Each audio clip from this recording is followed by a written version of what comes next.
pressed it. Is it working? I see recording, dot, dot, dot. All right. All right. Well, hello, everyone. Good afternoon to a growing number of folks who are here today for our latest installment of AI in Ministry. Today, we're doing using the tools you are already paying for, probably.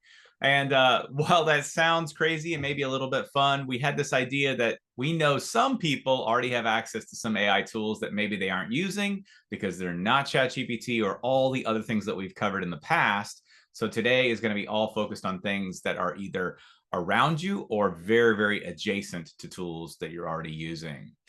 So first up, let's do a little housekeeping. We'll tell you everything that's going on. We are recording this webinar, so if you see something really cool or something that's awful that you want to tell us about later, both are going to be available to you after the fact. So we will have this up on the Kingdom Creation website where we store all of our webinars, which means I jumped from number 1 to number 4. Number 2, today, we're also adding that we will make available a copy of the slide deck. So if there are things in here that you just want to go back and dig in deeper on, we're going to make that available. Or if you want to share this internally, maybe at your church or your organization so that you can do more with it, we will make the deck available to everybody. Finally, a rule we say all the time in all of these webinars, please, if you've got a question, use that handy dandy Q&A panel so that at the end we can jam through those questions and maybe even answer some of them real time. If you're asking your question in the chat, it's going to fly and we're going to have no clue what you were asking us. All right, let's do a little bit of introductions. First and foremost, my name is Chris Cahias. I'm going to be your host and tour guide today. And exciting for me, but maybe sad for someone, I'm not actually presenting today. I just get to kind of be the voice behind the other 4 voices. Next up, we've got Stefan Swinford, who is one of our ministry platform churches and an expert in precision guesswork. Next up, we've got Jonathan Moore, the director of promptology. I'm going to be very careful and make sure that I say that correctly. Let your minds wander, if you can, on how that might have gone earlier. And then we've got Trace Jackson, our innovation wrangler, who has the auspicious task of keeping Patrick and I and the rest of the innovation team moving forward and getting things done correctly. Yes, yes, those of you who know us well, pray for her. And then finally, but not least of all, is Patrick Abernathy, our innovation dev dude. So we are super excited that you guys are here. And before we get started, we're going to do a little poll because no webinar is complete without a poll. So tell us which of these tools you're already using. All right, we've got some action. Whoa, that's a lot of action. Woo! Look at that flying. I see a winner emerging. It's a winner that Trace is going to be happy about. All right, we're going to give you another 10 seconds. If you haven't answered, get it in there. All right, so I'm loving the last one. We've got 36 people here who are here for the vibe. All right, I'm going to end the poll and then push it out public so everyone can see results. Hopefully that shows on the screen for you guys. Awesome. So we've got Canva in the lead, followed by CoPilot. And then I'm not using any tools yet. We love that. So we hope you guys are going to see some things today that get you excited about what is possible. All right. All right. First up, got my buddy Stefan talking CoPilot. All right. Thank you, Chris. Yeah, I'm here to talk about Microsoft CoPilot. Now, unfortunately, with the case of many Microsoft products, we first have to discuss the marketing terms because everything is clear as mud when it comes to Microsoft licensing. Sorry, not my fault. But I'm going to try to explain it for you. So there's a few different products under the CoPilot brand. One of them being kind of the personal Copilot. We're not talking about that today. It's what you find when you're using Bing or you're not signed into Edge. What we will be talking about is the product specifically for businesses, including if you're using a nonprofit license. How you can tell is if you see this little green shield when you're using Copilot, that means you're using the business plan. That's what we're going to be talking about today. There's a few different products. So there's, again, base Copilot personal use. There's Copilot Chat, which is actually included in most Microsoft 365 licenses. And then if you want to spend a few extra dollars to get some extra features, there's also the Microsoft 365 Copilot. I know, confusing. You kind of think of it like this meme, right? Small brain, no one wants to be a small brain. Maybe you want to be a big brain, right? And then I just want to touch on Teams Recap and Agents because those are pretty neat too.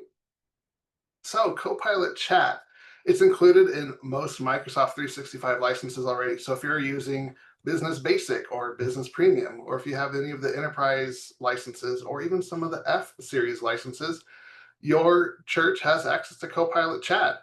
It's great if you're looking for maybe an Chat GPT subscription alternative. You might have some people at your church asking for a subscription to Chat GPT. Well, this uses GPT-4 and 5 now models, and it's included in the licenses you already have. So it's pretty awesome. They just changed the use on it, so it's now unlimited use for everyone. If you're on the Copilot Chat level, they use it's called standard priority. So they take kind of a back seat compared to the paid licenses, but for the most part, it just works. It also includes web-based answers. So when you put in chat, it'll actually go do some background searches for you. Or as you can see in my example on the left, you can actually paste in a web page and ask it to go look up information on, such as, find me a summary from the data on this web page. There's also some things you can do with your OneDrive and SharePoint files, which I'll talk about. And it also includes memory. So as you chat with it more and more, it'll remember certain things about you and things you've talked about, as well as custom instructions. So you can give it, tell it to reply in a specific way if you want, or to format answers in a specific way. So really powerful features.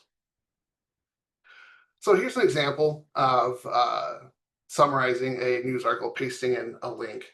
So in this example, like maybe you have a staff meeting come up and you want to share about some news about AI. So you can paste in a link to a website and ask it to give you a summary. And here it goes, giving that handy little summary on that CatholicNewsAgency.com website. Gives you some neat talking points. So there's one example that you can use. Another great example is using cloud documents.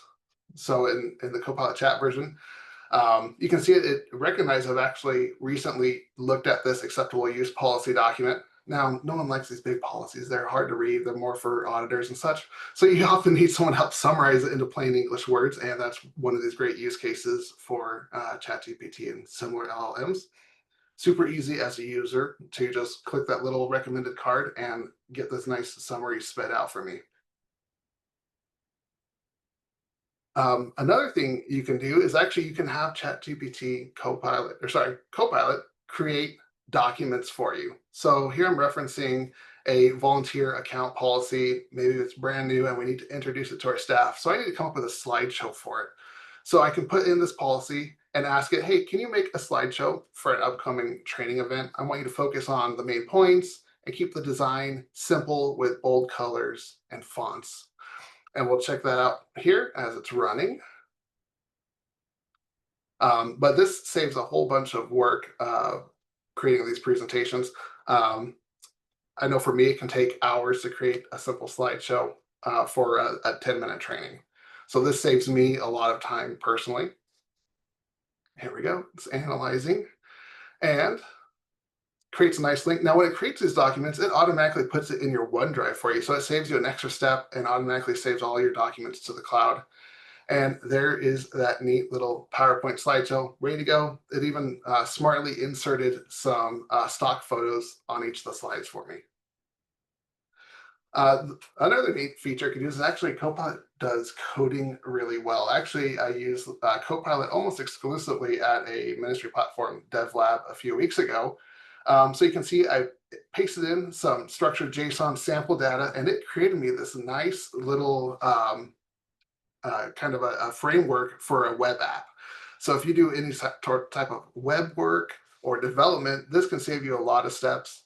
And going back to the memory thing, so for me, it remembered our brand color. So when I ask it to make a mock-up for me, it actually smartly inserts all of our colors, so I can go take it to our web team and be like, hey, how does this look? What do you guys think? And next part here, integration with all the Office apps. There's a couple layers to this, but for free users, it'll, not free users, anyone with Business Premium, Copilot Chat license, E1s, all those. It can analyze the current document I have open, create summaries for you, generate graphs. For example, in this Excel sheet, it's looking at a summary of data types. And then if you pay for the CoPilot for Microsoft 365 license, you can get some advanced features. For example, in Excel, it'll create Python scripts for you. Pretty cool. A couple other features that are included with CoPilot Chat is Create. So it's a dedicated module for creating images, infographics, posters, and of course, Office documents as well. Really neat tools in there. You can preset different styles you want it to work. You can upload reference images. The other part is Pages. So Pages is actually a tech that Microsoft introduced about a year and a half ago. They're kind of like copyable and editable modules that you can paste between Outlook and Word and Teams so that people can be working on the same piece of information across multiple entry points. Well, you can convert your chat outputs into a page that you can share with your team, and they can go in and they can edit that, or you can export it to Word and other formats for sharing leadership. Okay, so that was all the free stuff, really powerful features. But I just want to take a moment to just give you a little hint on if you decide, if you have a power user who could really use the extra features, purchasing the full Microsoft 365 Copilot license. Again, extra costs, so we're kind of borderline for this specific topic, but there's a lot of extra capabilities. The main one is it integrates with the Microsoft Graph. So your organizational data, things like your email, your calendar, files you have access to, as well as Teams Recap and Facilitator. So this is neat. My inbox, I get dozens and dozens of emails every day, and sometimes I lose track of what I need to reply to. So I love this prompt, being able to put in, hey, what emails are waiting on my reply, and what emails am I waiting on a reply from? And being able to get an output of some action items to help me stay organized throughout my day. Another neat idea is using it to help you set up meetings with other individuals. So you can mention the individuals by name. You don't even need to tag them. It's smart. It'll be able to look in your organization and figure out who you're talking about, and use calendar information to recommend sometimes you might be able to meet with people. And this was super helpful because it also gave me a meeting agenda. Real quick, touch on Teams Recap. We just love this feature because it helps summarize our meetings. No one on our staff is great at taking meeting notes. This does it for us, summarizes it, and recommends action items. In fact, we find ourselves a lot of times just recording in-person meeting in Teams just so we have those notes and action items at the end of a meeting. There's also Facilitator, which is included in the Copilot license, which will take a look at your meeting agenda, build out timers in your meeting for you, help you stay on track in your meeting, give you reminders like, hey, your meeting has 10 minutes, time to wrap things up, audio recaps. And now maybe you have someone in your organization where they could really use these meeting features, but you don't want to spend for the full Copilot license. A lot of these are in the much, much cheaper Teams premium license. Last one. Okay, going back to the features that are included for everyone. Agents. Agents let you bring in external data sources. So maybe you're using Monday.com or Ramp.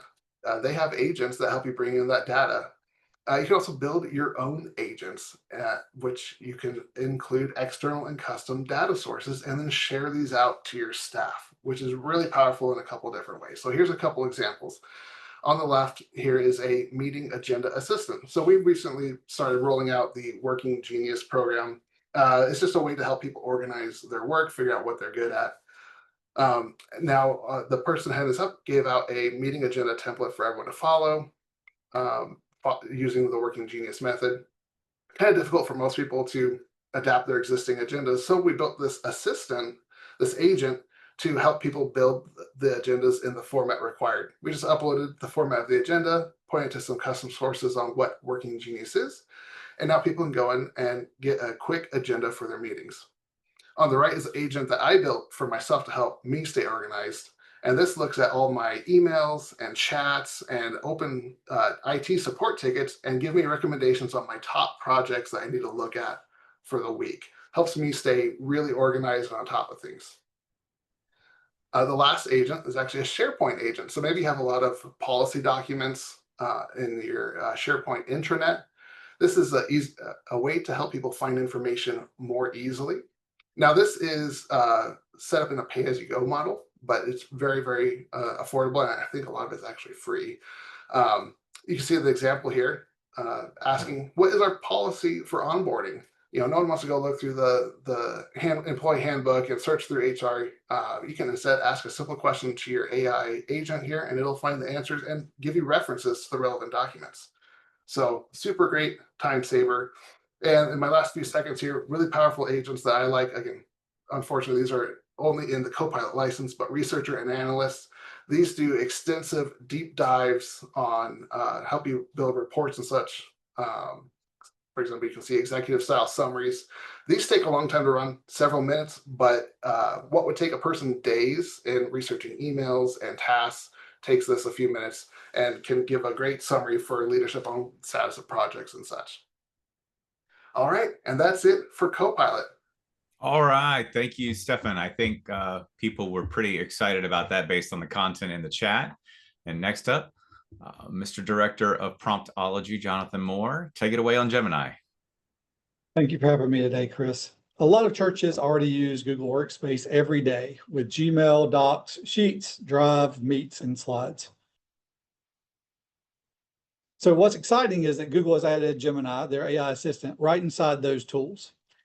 Instead of learning a brand new system or paying for something extra, you can use what's already built into the tools in your ministry that your ministry is already running on. Think of Gemini like a digital ministry assistant. It doesn't take over the work, but it helps you to brainstorm ideas, draft content, organize information, and free up time. So let's look at a few ways that this can make a difference in a typical week in the church. And we'll start with the pastor's weekly rhythm, which is preparing a sermon. We know that writing a sermon is never just writing. It's prayer, study, listening, and working on how to bring God's word alive for today.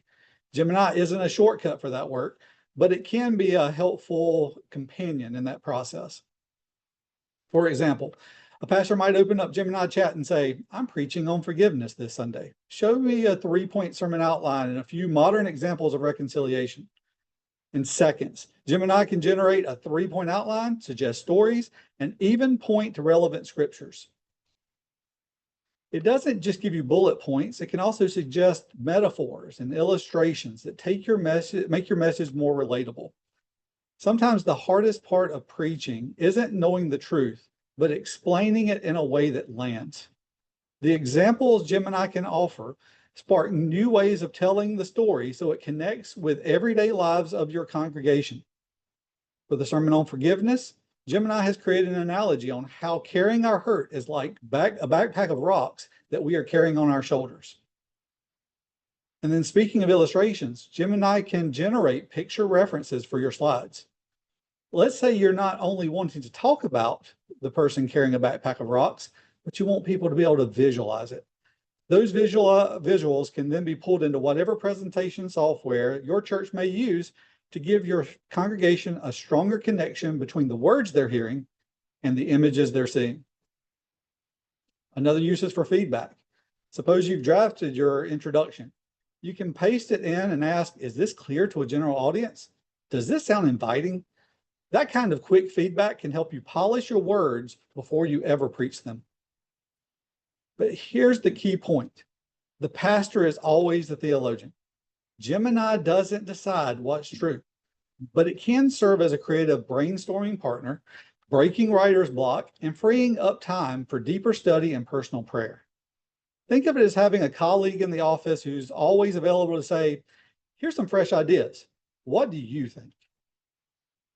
Now let's move from the pulpit to the office, where ministry often collides with paperwork.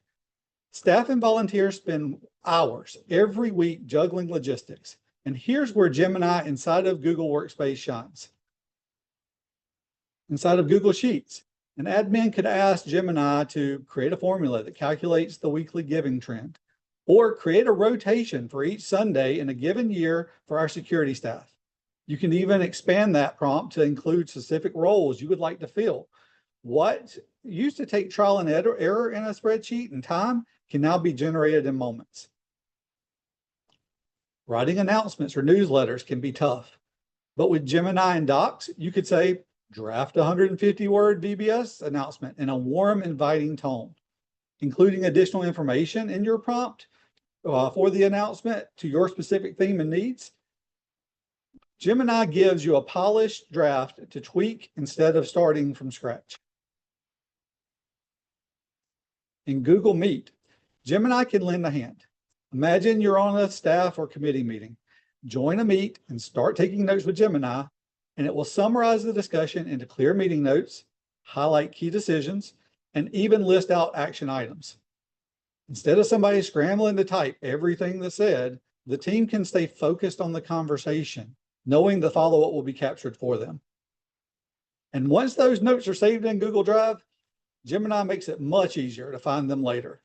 Instead of scrolling through endless folders, you can just ask, show me the files related to VBS, and it will pull them up and summarize those contents for you. That means less time hunting for files and more time acting on the decisions your team has already made. The heart of all of this is to save time. Less time on screens gives more time to serve people directly. Sorry. So, wow. That went through. Finally, for pastors and teachers who want to go deeper, there's Notebook LM, another tool powered by Gemini. Think of it as your digital research assistant. Let's say you're starting a sermon series on church and technology. You can upload scripture passages, commentaries, articles, and even include your own notes. With scriptures related to technology and other research, Notebook LM can help find key insights to help generate ideas for the sermon series. After you have your sources loaded, you can ask it questions like, what are the recurring themes in these texts? Or you can tell it to create a 4-week outline from these materials. Notebook LM scans all of the content, identifies the themes that repeat, and organizes them into logical teaching units. It then creates an outline for a sermon series covering topics like understanding God's sovereignty over technology and using technology as a tool for kingdom work. The pastor or teacher still shapes the theology and the message, but instead of hours sorting through all of that research, all of that paperwork, all of those piles of research, Notebook LM helps connect the dots quickly, giving back more time for prayer and reflection. So whether it's brainstorming sermon ideas, cutting down on admin work, or organizing a whole sermon series, Gemini and Notebook LM are really about one thing, giving you back time for ministry. These tools won't replace the heart of what we do, but they can clear away some of the noise so that we can focus more on people and less on paperwork. And with that, I'll hand it back to Chris because I know we've got some more great Canva insights coming. We are up next. Yeah, so next up we've got Miss Trace. Thank you, Jonathan, for that. That's fun. I love Notebook LM. So much fun to play with. All right, Miss Trace, you're going to bring it into the home stretch for us with Canva. Okay. Well, the only way that I can follow Stefan and Jonathan, because those were both awesome presentations, is the fact that Canva does some slightly different things. So, all right, I'm going to focus on Canva's AI specific features. Some of its non-AI features are still pretty cool, and I've really been enjoying playing with those, but I really wanted to show you how we can tap into the AI capabilities of Canva during this presentation. And then hopefully some of you guys are using Canva and this might help you. So, and as you can see here, AI will help you design images, graphics, slideshows, presentations, writing of all kinds, and generating videos. In addition, I have noticed that Canva has just kind of peppered throughout its software other various AI goodies that I'm just going to kind of show you at the end of my segment here. And many systems and solutions are using kind of this little dead giveaway that a feature is AI. It's just those little AI sparkles. So we're gonna follow the sparkles. All right. We're going to start with designing your images and graphics, and I'm just going to walk you through some scenarios on things that a church might use Canva for. I have captured some full screen with screenshots just so you can see like where in the software you can get to the different tools and features. And that might mean that some details might be a little bit too small for you to read, but reading them isn't the goal. Seeing where you can access things is the goal. And just as a reminder, as Chris said, everyone in attendance will get a copy of this slide deck with recording, just in case that is helpful for you and if you want to zoom in on things. All right, so if you just go to Canva's home, and you can even see possibly in the browser address of this screenshot, I'm just at canva.com. I'm not on any special pages right now.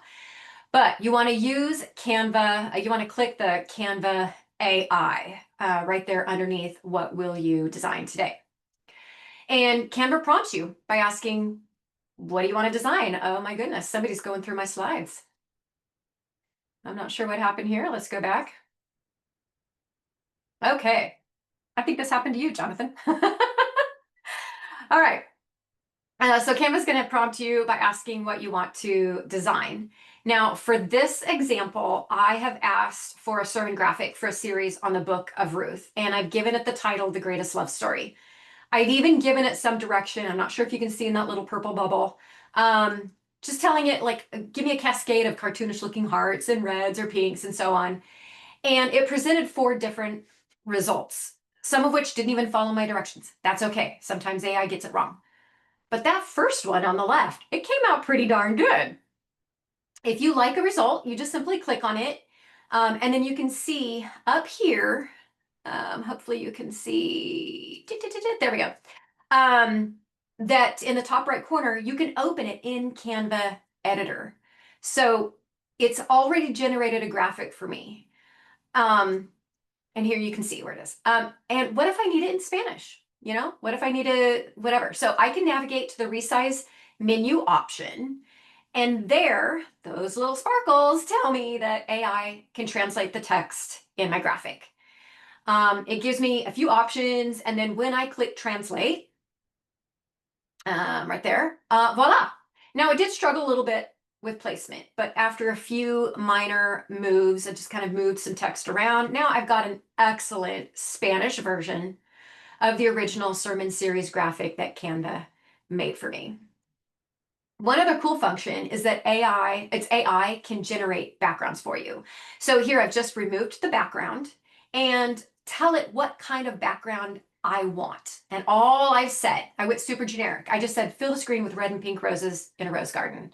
And again, it's going to give me 4 results. I did adjust the lighting a little bit and I changed the color of the text. That's it. And then I've got a great secondary image for the series that I can use for other things if I want flyers or things on Facebook or whatever. And that's just one example of a whole slew of things that you can have Canva create for you with regard to images and graphics. I'm not going to read through these. You're getting this deck later, but I just wanted you to see that just off the top of my mind, I could think of a ton of options and ways that you can get Canva AI to save time and impact a ton of your graphic communications. All right, on to presentations. To be honest, this is an area that Canva's non-AI features already shine quite a bit, but when you layer AI capabilities over it, it really gets you over some hurdles. So here, I just started with the original image that I created and headed back to the resize menu option you can see up there on the little browser header. I selected presentation and told it to get to work. And then here you can see that it created a slide for all 3 of the graphics. So I have the English version, the Spanish version, and then the one with the rose garden. You can kind of see those little thumbnails along the bottom there. And it did give me a 50-50 split of the graphic where the left side is basically dead to me. I can't really do much with it. And then the right side is like, you know, all the text is kind of squeezed in there.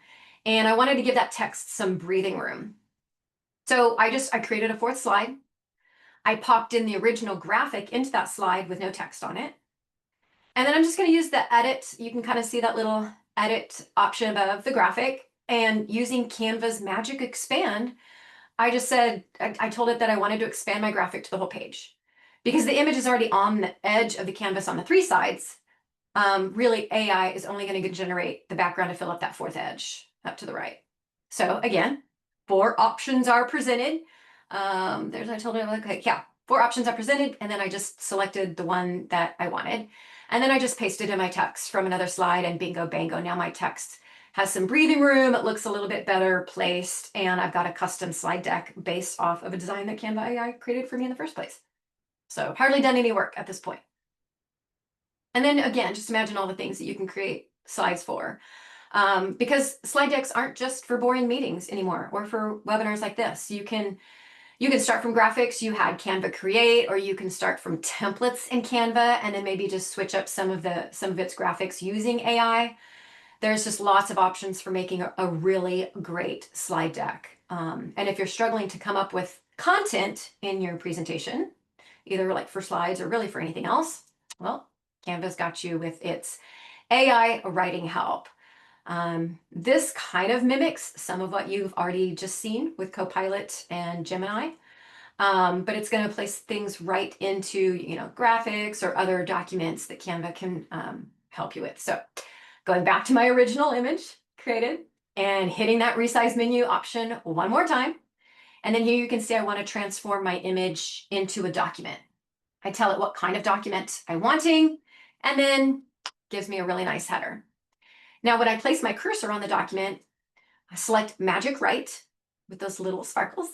And now I've got more prompts and options. So I can start crafting the message that I want. Now, at this point, I head over to one of ACST's partners, Logos, and I use their AI to give me the main points of each chapter of Ruth. Now, if you guys are interested in checking out Logos's new AI features, you can get a 30-day trial to put them to work for you, plus a discount on your subscriptions and their 2025 standard library collection.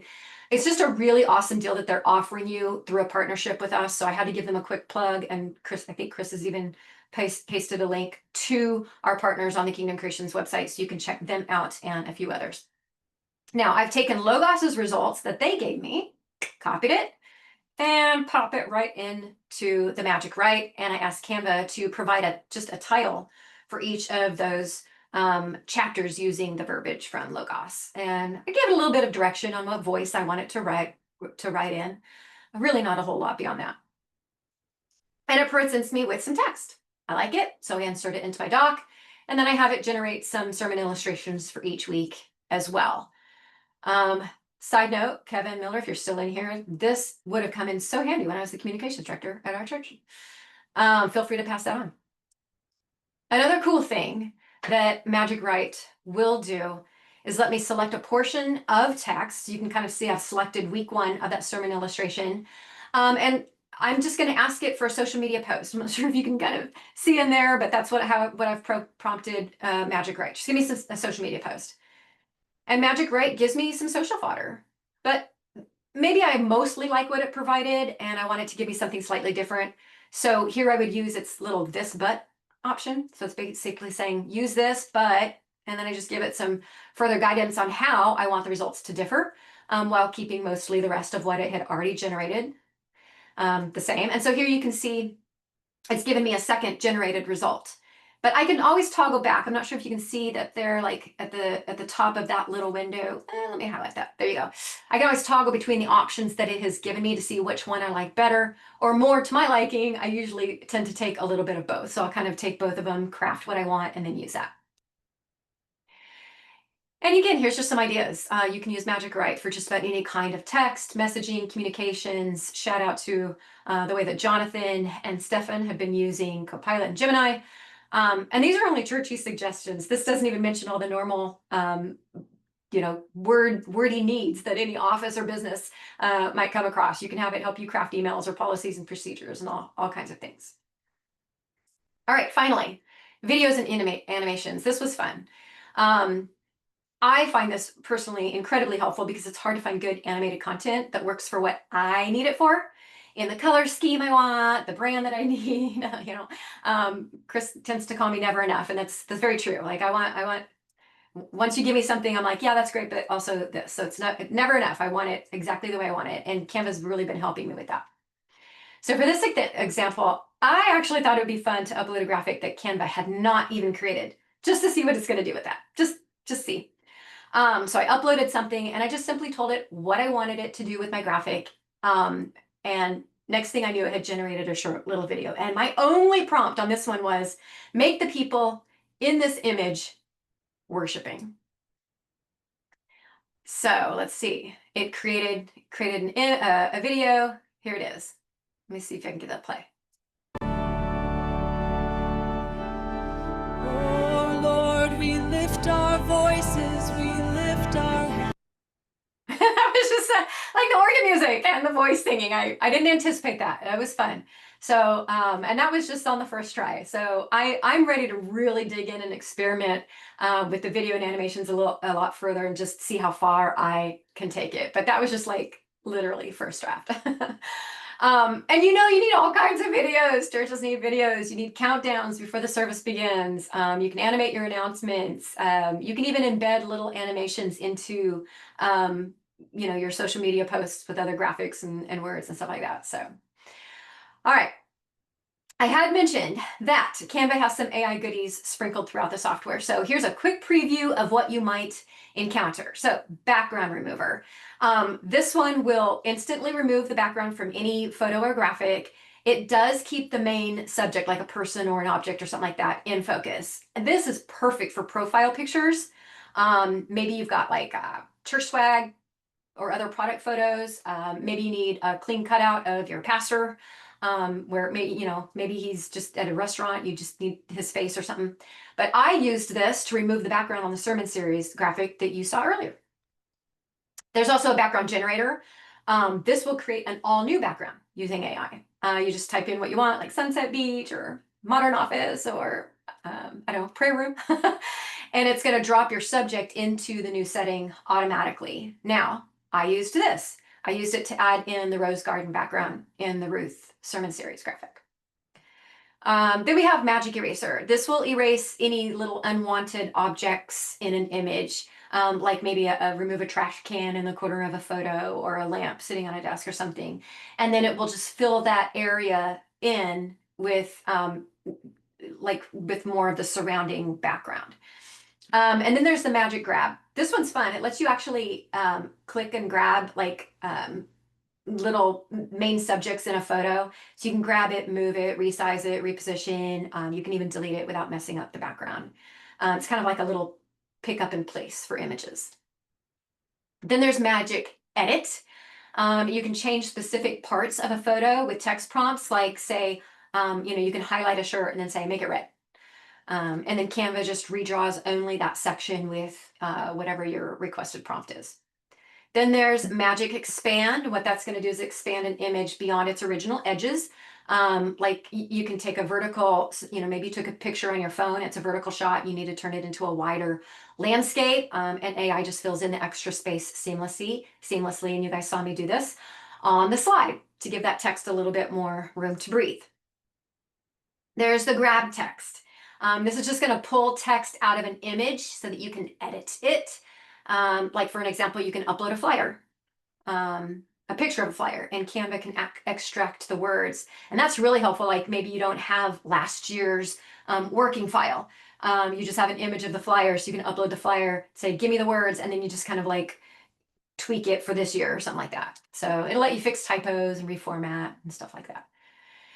And then there's a whole Magic Media thing. I just kind of wanted to recapitulate on that. You just type what you need, and Canva's going to generate custom visuals instantly.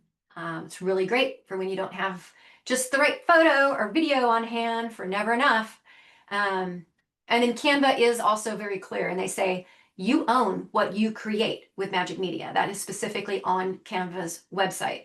And I know that Chris is going to go a little bit more on that, but I just wanted you guys to know that Canva specifically highlights that.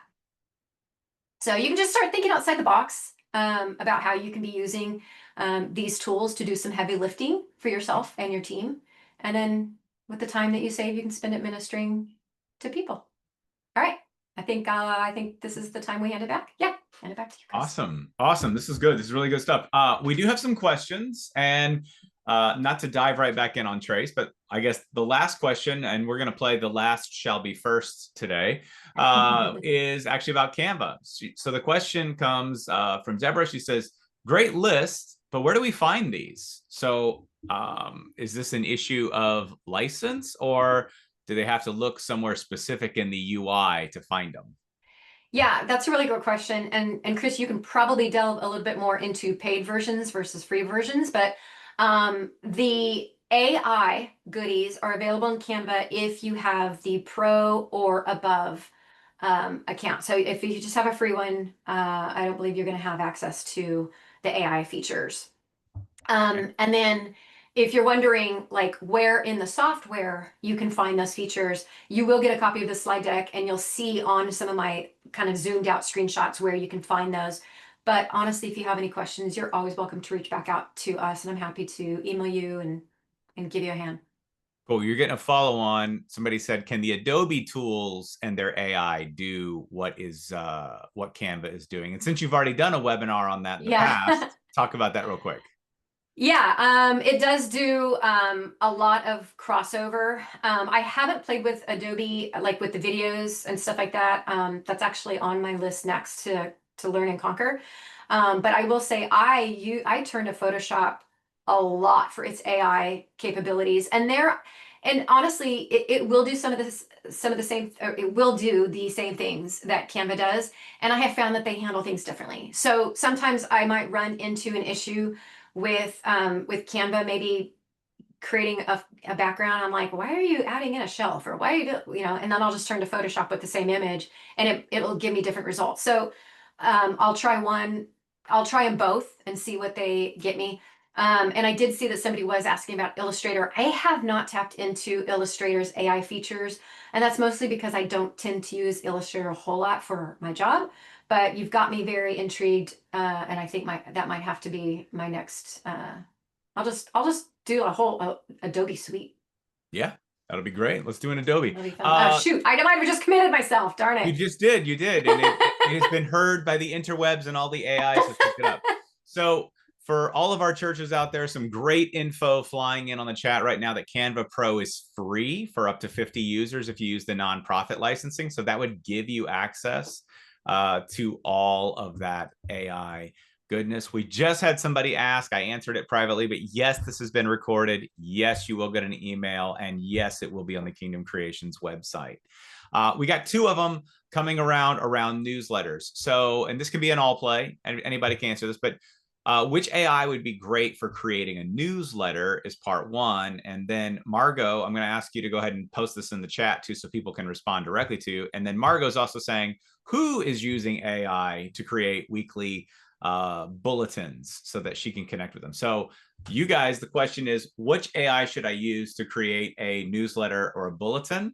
And then I'll let Margot go ahead and try to drum up some compatriots in the chat. I'm going to invite Jonathan or Stefan to unmute and answer some questions. I would just say any of them. All of them have a lot of capabilities that are similar. It's just learning how to do the prompts and learning, and that just takes time. So play around with it. Look at how that you're going to create those images. You're going to, as you start creating images, you're going to try to figure out how do I make sure that our brand is in the prompt, so that we can recreate this on a weekly basis or a monthly basis, or how often you do your newsletter. So once you get the prompt created, it doesn't matter if you're using CoPilot or Gemini or ChatGPT or fill in the blank, because what's going to generate at that point is something that you can use on a weekly basis, just changing out the information that changes from time to time. Yep, I agree with Jonathan. Use whatever tool you're most familiar with for a task like that. I will say for us, we kind of follow an 80-20 rule. We let AI do 80% of the work, the boring stuff that no one likes, and then we use the last 20% with a real person going in and putting our touch and our brand and our voice on it. So I find that very important, because it can be, after a while, you can really tell, oh, this was definitely AI written. Just look for that M dash in it, right? Yeah. And something else that you'll want to think about is the creation of personas. So, I mean, that's a little bit more advanced, but telling what point of view you want to write from, being able to create the person that is saying this goes a long way. Like with Trace's example earlier, she said, make this a little bit more lively without going overboard. So that created those titles for each of those chapters in a way that spoke from her voice. So with Google, you have gems, and that's a little bit more advanced, and that's something we could talk about at some future time as well. But you're creating the persona in those gems of how you want the engine to work. All right. Well, I just heard Jonathan commit to being on a future webinar, so that makes me smile and brings joy to my day. But we do have a question for you, Jonathan. Is Gemini automatic in Google Suite, or is it an add-on? So Gemini is now included in the enterprise Google Workspace. For the starter, you can use Gemini AI assistant in Gmail and inside of, and you can use the Gemini chat. The further you go up in their different plans, of course, it's included in more things like the standard. You get docs and meet and more at that point. So in the free version, I think you get access to the Google Chat, but it's going to be their older, simpler language model. It's not the plus language model. Cool. And once again, kind of like Canva, maybe investigate those nonprofit discounts, because they're pretty steep across the spectrum on some of these tools. So just don't forget to do your homework there. All right, we got a question. This could be for everybody. I have a funny answer for this one, but it says, how much time do I need to devote to learning these tools, given I am very much a beginner? That's a tough one. Ain't nobody got time for that, right? All the times. That was my answer, Jonathan. I'm like, the more you put into this, the more time you will have. With it. Yeah. The thing is don't just use it for your work. Have fun with it. I create images just for fun. Somebody says something somewhere, and I need to visualize it on a screen. Type it in and see what happens. Hey, one of the things that I like to do too is I have, friends that are on this this chat, and sometimes you just want to create a poem about them. So you just say, I need a poem about this person and describe them, and you get a fun little poem that you may or may not send to them, but at least you're learning those prompts, you're having fun with it, and then that will translate into it being easier as you expand your knowledge.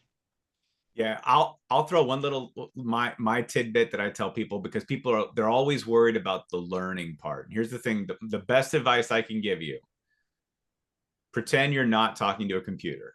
Just pretend you're talking to whatever nerd. Pretend you're talking to your favorite nerd. If you walk up to him and go, hey, what's with the whatchamadoodle, this, that, and the other, sodium thorium reactor, blah, blah, blah. Just pretend you're talking to a person and be shocked at the response you get. The universe is not so prompt heavy in the beginning. Just pretend you're talking to your favorite nerd and life will be grand.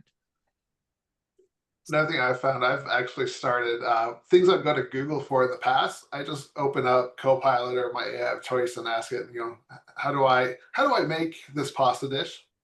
And I usually end up getting a lot better responses than you would from a search.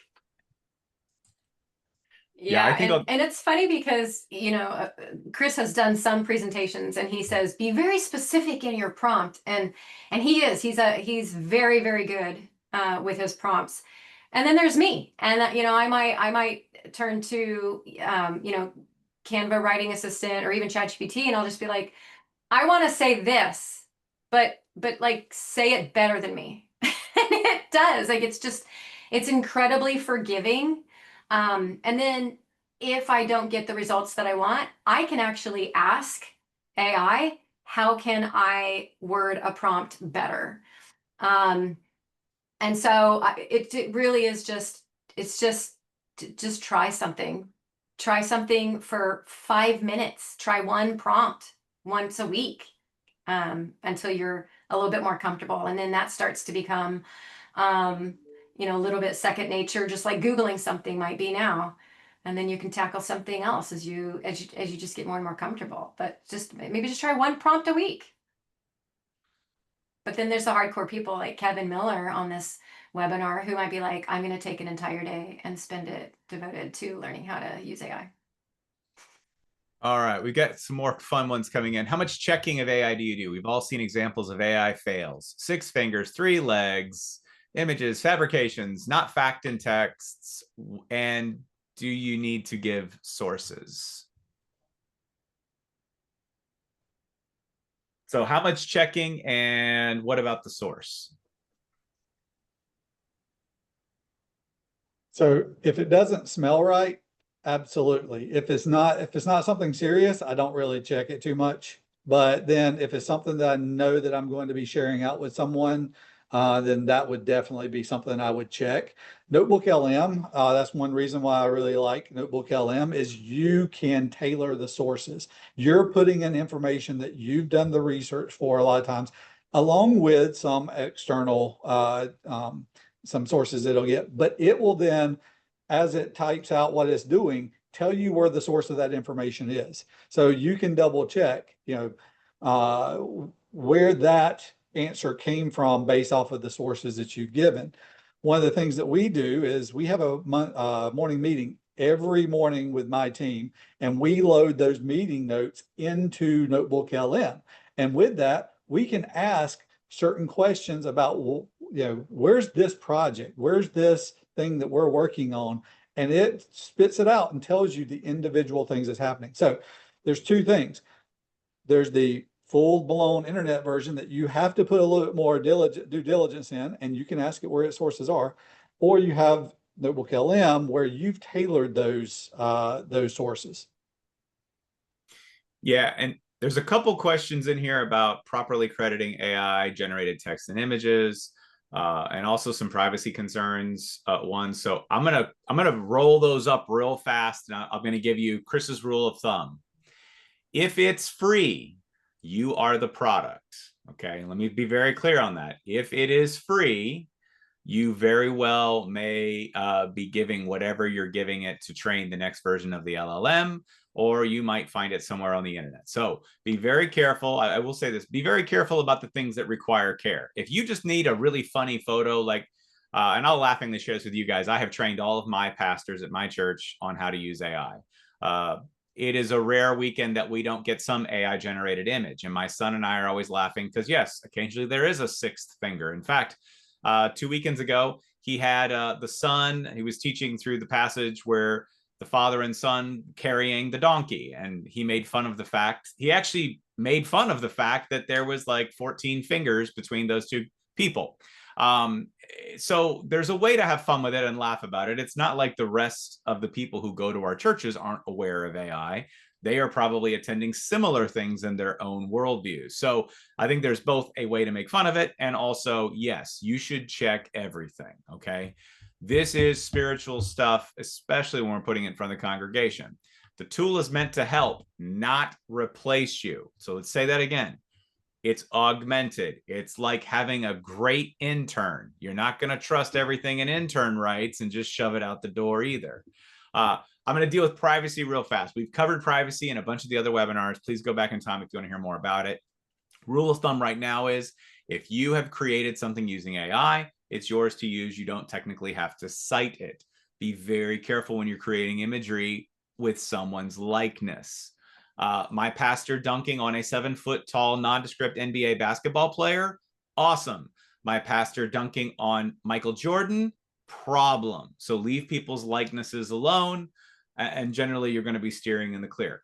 The laws around all of that are constantly evolving, but definitely I would say, stay and steer clear. Cool. We've probably got time for 1 or 2 more questions. Laura just wrote, I understand Microsoft has a feature now similar to Notebook LM, but I'm unclear what level is needed. Do I need to pay extra beyond my email subscription? Do you know anything, Stefan? That might be the Pages feature, which is included with most of the base Microsoft and Office 365 licenses. So that's under that CoPilot chat umbrella. Oh, very cool. So CoPilot chat, looks like we got an answer for that one. And then, there's also CoPilot notebook someone is writing. So that one may be worth a little Googling around or jumping into CoPilot and saying, show me CoPilot notebook. Very cool. I haven't seen that one yet, so that one will go on my investigation list tomorrow. Oh, look at that. We even got it URLs. Love it. All right, and then I'm going to call this our last question unless somebody drops one more in. But Michelle asked a question that I will probably aim at Stefan, since he too is in the ministry platform camp.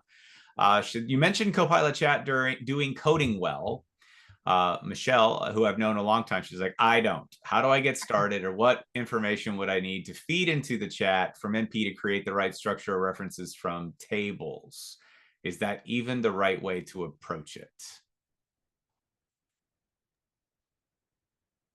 I guess it kind of depends on what your end goal is. For me, I find it easier to start with, okay, what's the data output? That's why in my example, I pasted in that structured JSON, but it could be whatever data SQL is spitting out, and then take that output, paste it into CoPilot, and say, create a HTML and CSS mockup based on the sample data. Go. But there's a couple different ways you can tackle that. Yeah, I think Michelle right now, like, he's using it to create kind of some custom widgets and little custom tools. Using it within NP, we're going to be a little bit a ways from. All right, so let's finish up our final housekeeping, and then we will roll into kind of our after party time. For those of you who know us, it's the time when all the good questions come out because the recording stops. We have pasted the link a bunch of times, but there is a QR code if you want to jump on the Kingdom Creations website.